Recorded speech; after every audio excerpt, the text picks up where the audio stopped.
Well, good evening, everybody. I'm very fortunate. He said I should introduce myself, so that way I shouldn't get this wrong, right?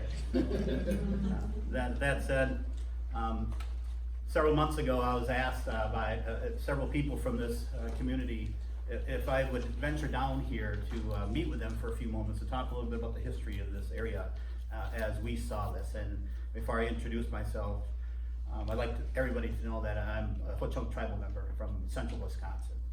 And it seems a little far away tonight, you know, from me traveling down here yesterday evening and driving throughout the neighborhood and checking out this beautiful area. That said, months ago when we stopped here initially here, one of the things I do as a tribal member, if someone has asked me to come and speak, you know, to them about what I do for a living and if I can represent my people, my tribal, you know, constituents, I ask for permission to do that. I'd like to say I'm 50-some years young. I have elders ahead of me yet that I should ask. That said, I also work for my tribal nation. We're a tribal government, we're a sovereign nation recognized in the state of Wisconsin and throughout the U.S. We're recognized as the Ho-Chunk Nation of Wisconsin. That said, we're a relatively small tribe. In the past history, for example, you know, our population has ebbed and flowed, but we're at 7,000 plus strong. Now that said, I also, when I said I work for my tribal nation, I work as a tribal historic preservation officer. And I noticed in the handouts today, there is a word, you know, after our names there is tribal historic officer. But I work for a federal government, and I also work alongside other federal agencies and state agencies and so on and so forth. And if anybody here has worked for the government or associated with them or pay taxes every year, you often find out that it's just a world of acronyms out there, correct? So we often are referred to in short as THPOs, THPOs, Tribal Historic Preservation Officers. And assuming that responsibility from the federal government and assuming the responsibility of creating our own tribal historic preservation program and taking those assumptions from the states, because we are supposed to be more knowledgeable and have better expertise in defining and protecting and preserving and perpetuating our history and our culture, our people. That's one of the assumptions we do as sovereign entities in the world. It's no different than any other national organization out there wanting to assume the responsibility in order because they should have better expertise about their own people. That's what the state SHPO office does. Is there a state SHPO representative here? I believe there's a Jeff. There he is. I knew that guy existed in real life. I've talked to this individual through the phone. I've seen a few emails here and here, and I was just thinking maybe he's a bot. You never know. You know, nowadays there's these things out there, but I guess there's truth be told, there he is. So maybe he considers him a robot, but we'll see. That said, when we assume the responsibilities of the preservation programs and practices within our own tribal trust lands, for example, we take some of the SHPO's responsibility not so much away from them, but it eliminates or alleviates them from having the undue pressure of representing yet just another culture on our tribal trust lands. So we in effect work together at state agency and federal agency levels to do that. So when I was contacted by an interest group or groups of peoples to come down here to talk this evening, one of the first things we always ask the preservation officer, well, why? Why are they asking us to come down there? Why are they contacting us out here in central Wisconsin to come down here to talk, you know, to them as a group, to talk to people around here that has probably some concern? Well, in short, the emails and the phone calls that had taken place in that little shorter period of time several months ago there, it was relayed to me that there is this proposed project, that there's this yet another wind farm coming into an area that you should have some important, you know, knowledge about, that you should have a concern that there's going to be cultural resources that potentially could be affected by this, you know, yet another, you know, big giant project. And I'm going to tell you right now, tribes throughout the U.S., we see this day in, day out. State agencies see this day in, day out. These projects that are proposed to take place at a federal level, these agencies, you know, Corps of Engineers, U.S. Fish and Wildlife, and all these federal agencies that you hear about on the news and stuff like that, they are bombarded constantly by these proposed projects, by private firms and industries and corporations out there that want to, make our infrastructure stronger, bring back to the people, the federal government's constituents there, a better way of life. So now the federal agency and the state agencies, they have this task before them to determine whether or not that project is deemed worthy enough to, adversely affect the environment, adversely affect the communities, adversely affect, cultural resources, for example, for the betterment of mankind, they say. And so they have a large decision on their hand that they have to constantly make. And so, in short, what I'm getting across is that when we receive that phone call, and receive that email, there's many other projects that we have to take into account that I have to set aside as this one individual with a small staff there to spend some time to see whether or not this warrants a priority process for me to go down and visit with them. The project, that we're all obviously aware of here tonight is a wind farm in this area. I remember several years ago, I've been in the preservation program since the late 90s. And there was a time, and a lot of you people here realize we didn't even know what wind farms were. A big issue when I first went into the field from our environmental resources for our tribe to our preservation sources were these large animal farms, pig farms, and mining. I mean, these pipelines were going all over the place. If you took a picture of Illinois, my goodness, it just looks like a spider web out there. If you see all these pipelines and utilities being run all over here, because they're trying to, handle the need of all of us, for the fuel, the electricity and everything out there. So again, the decisions have to be made, but the key to that process isn't at those state and federal levels who makes those decisions. It ultimately becomes you. You guys are born into the U.S., you sign on to that Constitution. We are the people, we have a voice. And united, that's how you do that stuff, right? So you have to make that decision as a community. How you do that is through a process that you guys have to be actively involved in. That said, make sure my dog leash is long enough here. There you go. One of the things I'd like to talk about real quick about is about the brief history of the Ho-Chunk people. To give everybody somewhat of a mindset, that has bothered me for the last 15 minutes. It isn't nothing. Give you a little bit of mindset about the history of the ancestral ties to this area, the aboriginal ties to this area. And whatever term I use, it'll show the historic ties of us as human beings, mankind in this area. And a lot of people, whether we believe in this or believe in that, today's science has a little bit of merit, on attempting to answer the questions that we have about how long has people really been here. I heard Dick standing up here, and he talked about that trail out there. And even if it isn't that specific trail, but it's this region, you talk about those mastodon. And do I have any students in the college age right now that are here just purely to hear about history? Very not. Well, how about local people that live here are just really curious as to why the natives are here today talking in force about the project? There's got to be a few more hands. Oh, I should have asked you guys to all close your eyes so nobody sees where the raise of hand. I know where that goes to. So that's it. In short, when he talked about the mastodon and those large megafauna and large megaflora that was in this area, mostly due to that last glacier period that was here and the glacier period before that, when that glacier came down here and created an environment down here that was benefited those large animals down here. Well, there was humans alongside those animals.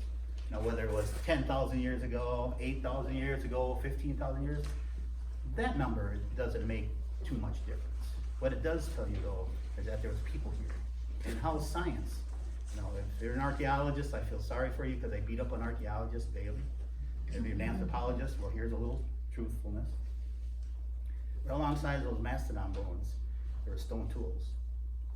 And on those bones And on different, ask things about those bones on, they'll say tool cuttings on them. And so someone had to be present here to harvest that animal and use those stone tools there, only to be left there and or lost there. And this has been traced through thousands of years. So you have the archaeologists will say, well, these are Paleo Indians, or these are archaic period Indians, or these are woodland Indians, or these are proto-historic or Mississippian or Oneota type people here, living here during the historic period. So yeah, you had the Peoria, the Illinois, Miami, the Ho-Chunk, all these tribes here all of a sudden. But in science, they love to differentiate the time, okay? They love to use these periods of times by saying they're different periods here, and they disassociate the people that are here. They're one and the same people. I mean, we've adapted through the years in order to survive, or else we would have ceased to exist right alongside those mastodons. We went from those big spear points to the ladle, to the bow, to the rifle today, right? We had to do that, or else we would have ceased to exist. When we talk about the period of time that it goes back on here, most tribes, most if not all tribes, they have this oral history that we tend to pass on to our children and grandchildren. And that history is an accurate rendition of where they come from, and where they're gonna be at today, and where we hope they're gonna be at in the future. And a major component of that about most tribes is that we just love to be, in our ancestral areas, because that's where our ancestors were buried. That's where we wish to be placed to rest there. And in Illinois, it just happens to be in an area that we're very comfortable with saying that we have ancestral ties to this since the last glacier period. And so I throw this up here, and I talk about the brief history of us, the Ho-Chunk people, but it's practically impossible to talk about our history in full during the length of time I can stand here in front of you. But what I do, I talk about, our ancestral history from Oga Chooch. We go over to Neepah, all the way down to where the Illinois River hits, back up to Goose Cave and up. These are all terms the Ho-Chunk people have used for thousands of years to describe just the waterways alone. And the cities that are amongst this, Cape Chunkaja, that's Beloit, Kiri, Poto, that's Round River. These are villages. All the way down to the Illinois River, they have stories that talk about we could travel throughout this whole region in here at one time and run into no other people than Ho-Chunk. It was a time of plenty for us. Oops, I blinked. But when I talk about our history, that first paragraph up there, it stretches back to many thousands of years. And whether you believe in the length of time of mankind being on this earth or not, for lengths of time on here, we have oral stories that we talk about. Now today's science tends to say, well, that may in fact be true. That may be more than a myth or a fable or this and that. Because here in fact, science is now showing, that there are people that have been here for quite a long time. We just visited an individual's home, and I'm not going to say who it was there because he's a little partial to showing us, things. He had displayed the tables, literally tables of items from his little spot in the world there that he has collected for a long time there that showed these same tools that an archaeologist can walk over and say, well, this stone tool was only made for a certain period of time here because they no longer need it because those animals no longer exist. These tools were used here, and these tools were used here. And it shows a clear timeline of humans' occupancy in here. And so in this very area you sit right here, it's very significant to a lot of ancestral peoples, including yourselves. Dick sat up here and said, my great-great-grandmother, she was brought here as a child here, and she grew up here, and he has roots here. We all have roots here. I don't care if you're here for 1 year, if you've been here your whole life, you have roots here. You want to protect and preserve that, and hopefully you want to pass it on to your children, and that your children grow up and have children that they can pass this on to.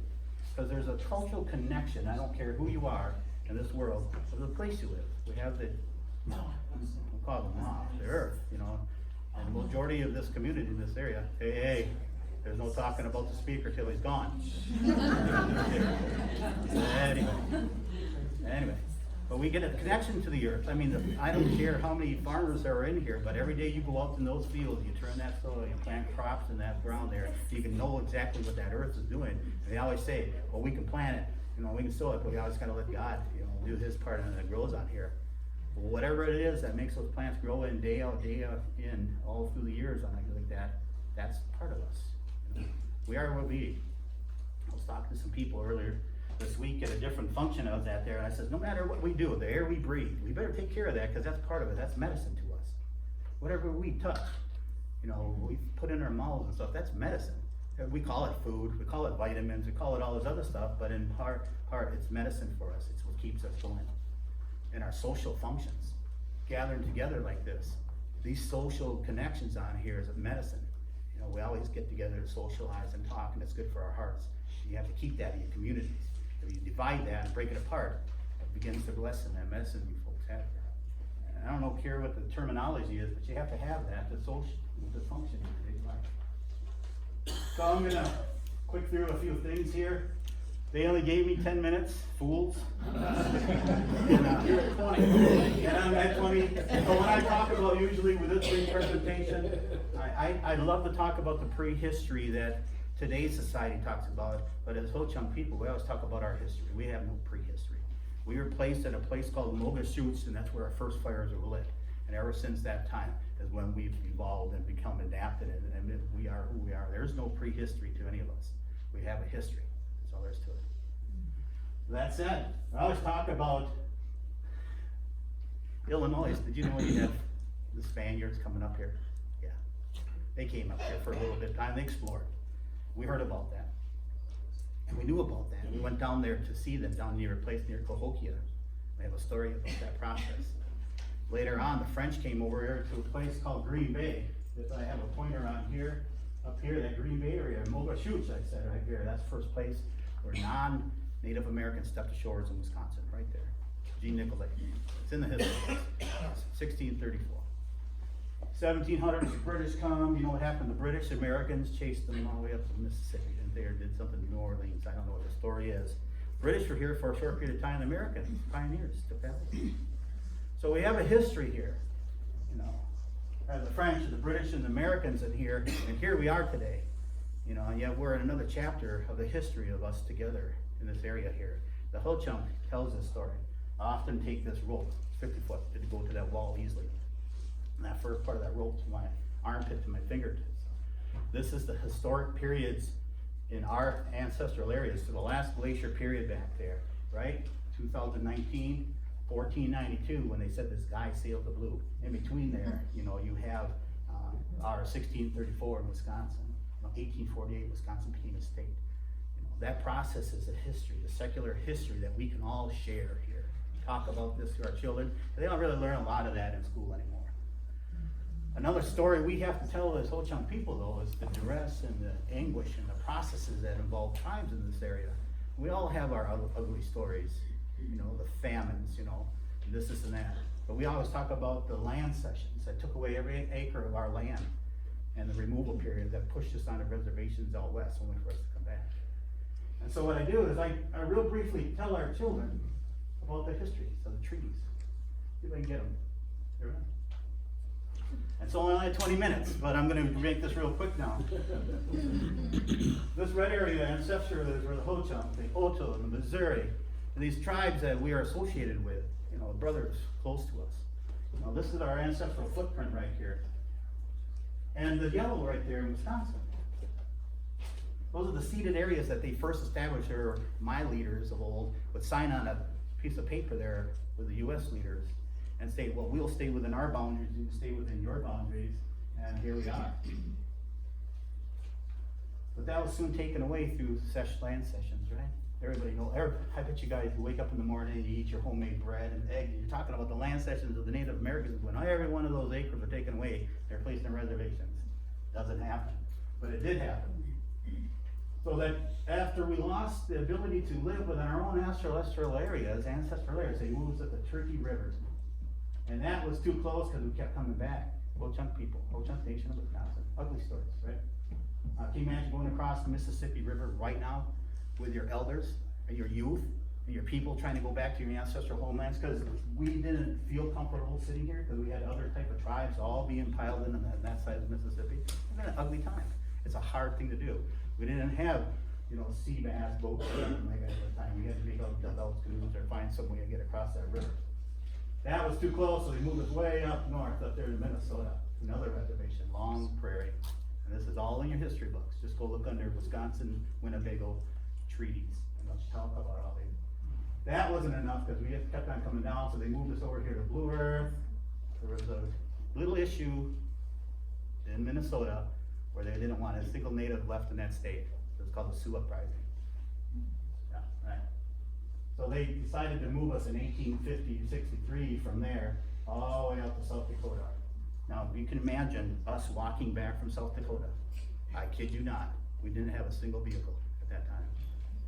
We used to bring us out back. We dug out canoes of cottonwood, come down. Half of us sought refuge over there in Nebraska, down there by the Omaha Nation, and half of us came back. That's why we're still here today. That's why my ancestors, through their tenacity, you know, they kept coming back, and that's why I stand here before you today. My ancestors were able to come back to Wisconsin to the point where it became so cost ineffective for the U.S. government. They said, well, we got to do something about this. We can't keep sticking them further and further away. Through that process, though, we lost thousands of individuals who are tribal members, you know, through sickness and warfare and disease, you know, and it's unfortunate. And so I always end, you know, whatever doesn't kill you makes you stronger, right? In hopes of that. So we saw, you know, refuge over here. Half of us stayed out there, so that's Randy Tebow was on here. He represents the Winnebago tribe of Nebraska. That's our close cousins and brothers. In effect, we're direct relations up here, but they elected to stay there for fear that we were going to be wiped off the face of this earth, and that's why they're there today. Suffice it to say, though, the Illinois area there is very important to us. Most of those people, Randy's people, the Yoto, and in the Missouri, I mean the Kansas tribe, they're from this area. They're from the Milwaukee area. They're from the Peoria area. They're from this area here. And although you hear historically about how they battled with the Illinois tribe, the Ho-Chunk was devastated by the Illinois people. We're resilient. We're still around here today. And that's why it's so important for us to now get to where I should have been 15 minutes ago. That's why it's so important to talk about the cultural components of this area here. That trail is just a trail. No different if you walked across the road and picked up some mail out of your mailbox. Nothing wrong with the trail, but it's what's along those trails. I talked to a lot of state agencies, their DOT agencies, their highway departments, and the federal highways there. And I give this presentation, I talk about the trails, not so important, it's what's along that trails that's important. Because along those trails is no different if you go down this highway today. You have a city of Kewaunee, and in that city, you have the same thing that we have always had in the villages. You have your, you have your leaders. I'll show you a map of that. This map right here is a map of our tribal processes there. It's 12 clans of Ho-Chunk Nation represented on there, and each clan has a respective role, no different than the city here. You got your leaders, you got your people that deals with the environmental resources, you have the people that deals with the lands, you have the deal down here. These are the policing force of the Ho-Chunk Nation down here. If you took away one of those components on that circle right there, the 12 clans or Ho-Chunk people, it throws it into duress. But they all have their respective roles, right? Be like you in Kewaunee, taking away that SWAT team out here. I see following me all over the place out there, those police forces. Take them away tomorrow, you'd have duress for a while. You'd have to figure out how to compensate for that. That's why it's so important to protect, what holds your communities together, right? And that's so important because I say that traditional way of life in a modern society is something that we do day in, day out to protect our cultural resources by teaching our youth and our children, our families, those clan roles and the kinship roles, right? And the family roles, because that's what makes a community what it is. That's what you guys got to do. That's what you guys have been doing, And that's why these little projects that come and go. I mean, you didn't hear about the wind towers 20 years ago, and I suspect you're not going to hear too much about them 20 years from now. There's going to be something else that you guys have to get together and figure it out, whether it's best for you or not. That's all you got to do. I worry about the cultural resources in this area, because in that city here, in this city right here, I took a drive around with myself today, and there's cemeteries, right? There's churches, there's places that you guys probably grew up and you just hold almost sacred. Man, I remember this tree growing up here. This was the first time Bobby Joe kissed me, right? Well, it's something of a sacred thing to you right here. You'd hate to see that tree cut down because somebody wants to put a sidewalk in there, right? Protect that tree. Put a sidewalk around it. Sidewalks can go around stuff. Do it. And so that, in short, when I sit here in the next coming months and I sit down with the state archaeologists and the SHPO office, I wanna make sure that they do their due diligence, right? Make sure all the sites that they have cataloged or registered in the state to protect, because it's your culture, it's our culture, it's today's society's culture, that they're protected, you know, from adverse effects. You know, so when I was asked to come here several months ago to speak to you, they said, you know, Mr. Quack, be sure to come down here, and the only job you really have to do is introduce the next person in line. So that's what I'm gonna do. So this time I'd like to turn the mic over to Lester Randall. He has been in his tribal council of the Kickapoo tribe of Kansas for some 15 years. That'd be like talking to your state governor, right? Or now he is the tribal leader over there for 5 years. It'd be like talking to Donald Trump himself. Keep that in mind. Well, there we go. He might be a little better looking. But that said, I'm going to turn the mic over to him, and I'm just going to lay it down up here. So.